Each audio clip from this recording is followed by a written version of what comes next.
BBC presenter Fiona Bruce hit out at Labour's Shadow Secretary for International Trade Barry Gardiner as other Question Time panel guests were unable to get a word in edgeways. Fiona Bruce snapped at Barry Gardiner during BBC Question Time on Thursday night, asking him for a brief response as other panel guests were unable to get a word in edgeways. The BBC presenter later remarked on how it was interesting so many questions were being directed towards Mr. Gardiner, especially as he is not in government. A member of the Question Time audience asked, "I think it's pretty certain that we're not going to get another deal. Even if we did try and get a deal, it would be another 2 years, and we would be an embarrassment to the global community. I feel disappointed in Labour because I know it's divided, but they can either back no deal or a referendum in my eyes. Just not making a decision just doesn't do anything for you. And why can't you just make a decision? A lot of your party members want a new referendum. So why won't the leadership do it?" the Shadow Secretary for International Trade began.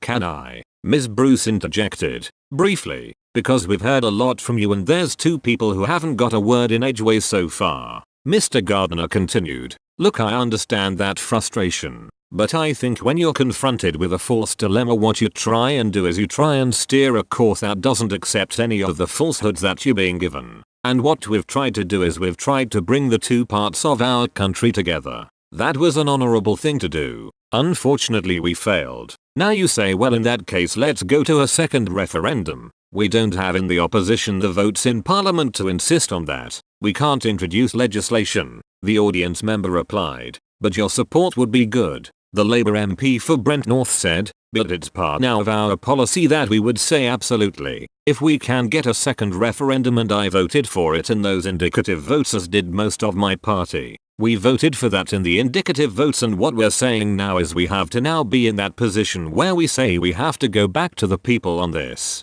I would prefer a general election to do it because I think that's the only way in which we actually have the tools in Parliament to get those votes and do it," the BBC host remarked. "It's interesting so many questions are being directed towards Barry. Of course, as Barry pointed out, he's not in government. Parliament should be reformed to tackle deep-seated problems with its processes." According to a new report, the Institute for Government has published its Parliament After Brexit report, which calls for a new committee to be set up so a cross-party group of MPs and peers can examine how Parliament should function in the 21st century. Maddie Thimond-Jack, the report's author and a senior researcher at the Institute for Government, said, "There have been questions about what the government is able to do without Parliament's approval, the wide-ranging powers given to ministers to amend and introduce laws, as well as who should control the agenda in the House of Commons. Parliament needs to explicitly address these issues rather than simply assume that the UK will shortly return to a period of a majority government and that closure on the divisive issue of Brexit will be reached." Meanwhile,